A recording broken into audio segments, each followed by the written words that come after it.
Neither fornicators, nor idolaters, nor adulterers, nor effeminate, nor homosexuals shall inherit the kingdom of God. Friends, today I want to sit with you in something both painful and powerful. We're going to talk about a film called 1946, The Mistranslation That Shifted Culture. And we're going to talk about how a single word in the Bible reshaped an entire reality for people like us. If you grew up in a religious environment, you probably know exactly which verse I mean. Do not be deceived. Neither the immoral, nor idolaters, nor adulterers, nor homosexuals. That's how many of us heard it. And if you were queer or suspected you might be, you probably read that verse with terror, because suddenly your very existence was stamped as unworthy. Not just what you did, but who you were. But here's the heartbreaking truth.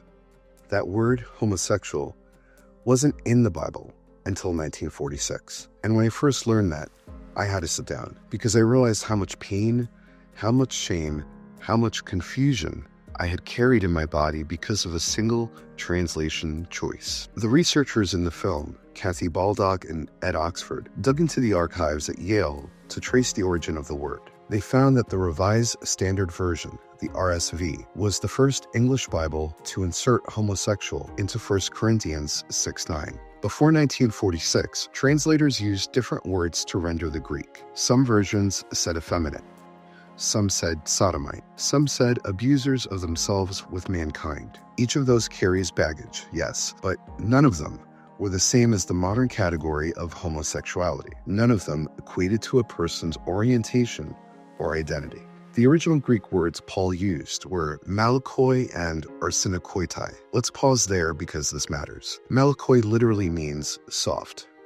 In ancient Greek usage, it could describe someone who was weak-willed, indulgent, over-luxurious, or effeminate in demeanor. Think of someone who has no discipline or moral fiber, not necessarily someone defined by sexuality. Arsenokoitai is even more complicated. It's a compound.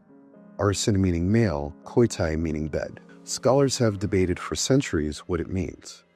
Some argue it referred to men exploiting young boys, what we would call pederasty. Others say it may have referred to temple prostitution, where sex was a part of pagan ritual. Still, others believed it was a catch-all for sexual exploitation. What's important is that these words were ambiguous. They were debated. They didn't have a neat one-to-one match with the modern category of homosexual. But in 1946, the RSV committee collapsed both of them into that single word. And here's where the theology enters. When that word appeared in black and white, suddenly pastors and churches had proof. They could say the Bible clearly condemns homosexuals. Not an action, not an exploitative relationship, not a cultural practice, a person. Think about the impact of that. For the first time, the Bible wasn't just condemning behaviors, it was condemning identities. That distinction might sound subtle, but it's massive, because what it did was give Christians a framework to say, God hates who you are. For kids like us growing up under the weight of that verse, the confusion was soul-crushing. We would ask, why would God make me this way if this is what he hated? Why would God wire me to love and then condemn me for it? That internal conflict wasn't just theological, it was deeply personal. It tore us apart from the inside out. Some of us prayed night after night for God to change us. Some of us fasted, wept, confessed, begged. Some of us entered marriages we didn't want or tried conversion therapy. And when nothing changed, we didn't just question our worth. We began to believe God himself had abandoned us, all because of a mistranslation. The film also uncovered a remarkable piece of history. In 1959, a seminary student wrote to the RSV translators, pointing out that homosexual was not an accurate rendering of those Greek words, and the committee admitted he was right. But by then it was too late. The word had spread into other translations. It was being preached from the pulpits. It was weaponized. And for decades, it showed how Christianity treated LGBTQ people. Now, let's be honest. Homophobia didn't start in 1946.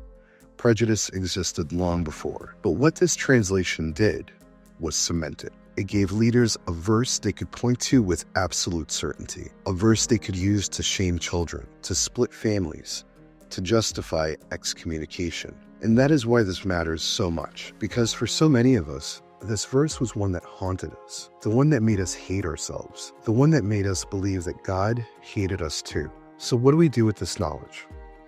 First, we grieve. We grieve the harm that was done.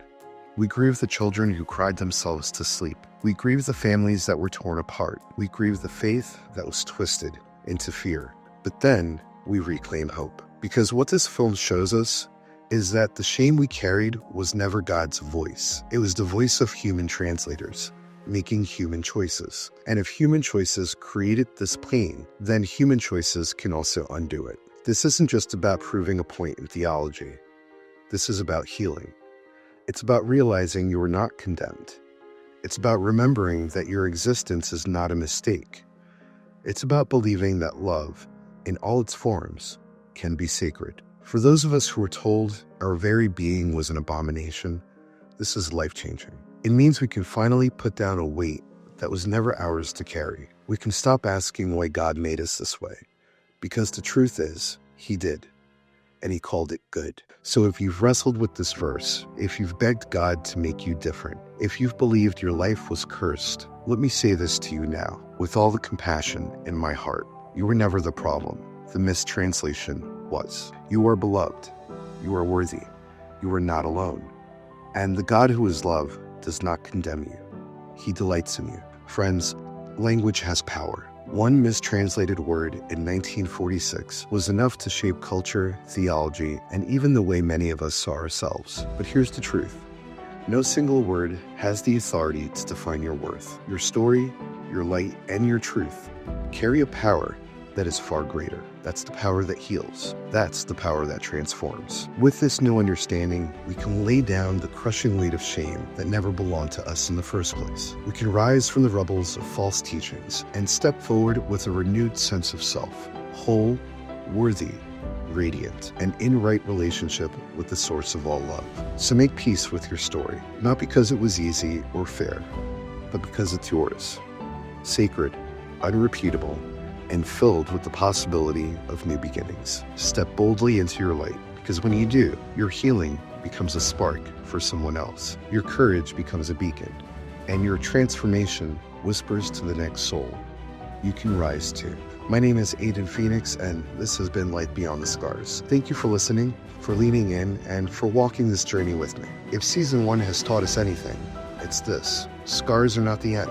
They are the doorways into awakening. So until we meet again in Season 2, carry this with you. From pain comes purpose. From loss comes growth. From scars comes light. Never forget, you were made for this awakening.